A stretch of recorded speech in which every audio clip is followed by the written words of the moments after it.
Hama adalah semua jenis hewan yang tidak diinginkan dan dianggap merugikan karena dapat merusak tanaman yang menyebabkan gagal panen atau menurunkan kualitas hasil panen. Pada tanaman cabai, hama yang sering menyerang antara lain ulat gerayak, lalat buah, nematoda puru akar, ulat tanah, kutu daun, tungau putih, tungau merah, kutu kebul, dan trips. Jenis hama-hama tersebut tidak jarang menyebabkan kerusakan fatal pada tanaman cabai, mulai dari persemaian hingga tanaman siap panen.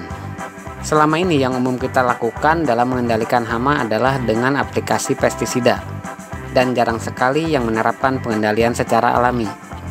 Tidak bisa dipungkiri bahwa kita belum bisa melakukan budidaya cabai tanpa pestisida.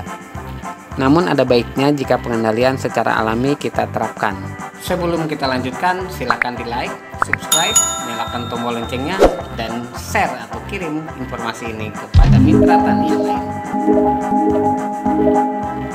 Memang pengendalian secara alami belum bisa kita lakukan 100%, tapi setidaknya bisa menekan atau mengurangi biaya pembelian pestisida. Dengan berkurangnya penggunaan pestisida kimia, otomatis residu bahan kimia juga berkurang, sehingga hasil panen cabai jauh lebih sehat dan lebih aman dikonsumsi. Potensi musuh alami untuk mengendalikan hama tanaman dalam suatu agroekosistem dapat ditingkatkan dengan cara memanipulasi habitat.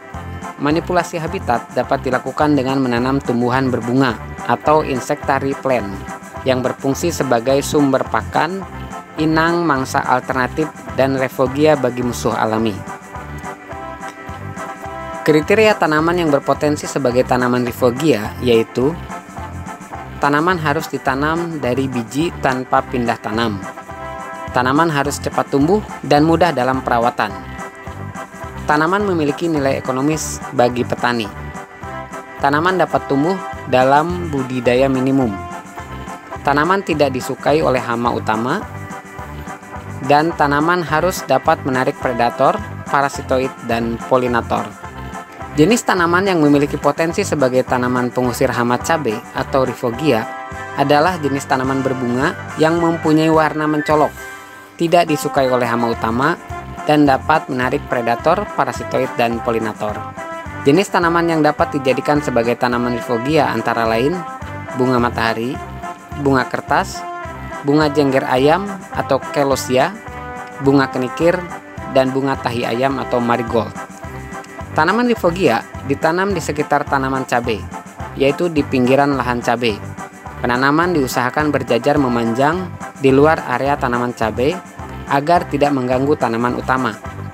Usahakan tidak terlalu rimbun karena dapat mengundang hama tikus, dan ditanam dengan barisan dari timur ke barat atau sejajar sinar matahari agar tidak menghalangi penyerapan sinar matahari oleh tanaman cabai. Waktu penanaman tanaman refugia dilakukan pada saat persiapan lahan atau diperkirakan ketika tanaman cabai tumbuh, tanaman refugia sudah berbunga. Tanaman refugia ditanam secara berkelanjutan supaya terus ada refugia yang berbunga sampai tanaman cabai habis masa produktifnya. Serangga atau predator hama cabai sangatlah beragam. Di antaranya adalah capung, tomcat, semut, lebah, belalang sembah, kumbang, dan laba-laba. Musuh alami lalat buah diantaranya adalah parasitoid larva dan pupa, Biosteres dan Ophius. Predator semut, laba-laba, Arachnidae, kumbang, tomcat, Staphylidae, dan kokopet, Dermaptera. Musuh alami untuk ulat adalah semut rangrang. Musuh alami tungau putih adalah kumbang Habilisius cucumeris, Coccinellidae, Coccinella repanda, patogen Entomoptora sap, dan laba-laba. Musuh alami tungau merah adalah genus Ambiliseus, Metasailus, Phytosailus, Stetorus, dan Orius. Musuh alami hama trips adalah predator kumbang Coccinellidae, predator larva Chisopidae, kepik Antochoridae, dan patogen Entomoptora. Musuh alami kutu daun atau aphid adalah predator Scipidae, Diptera, Coelopora maculata, Cheilomenes marculata, dan Simnus. Musuh alami hama kutu kebul adalah predator Menosilus sekmaculatus.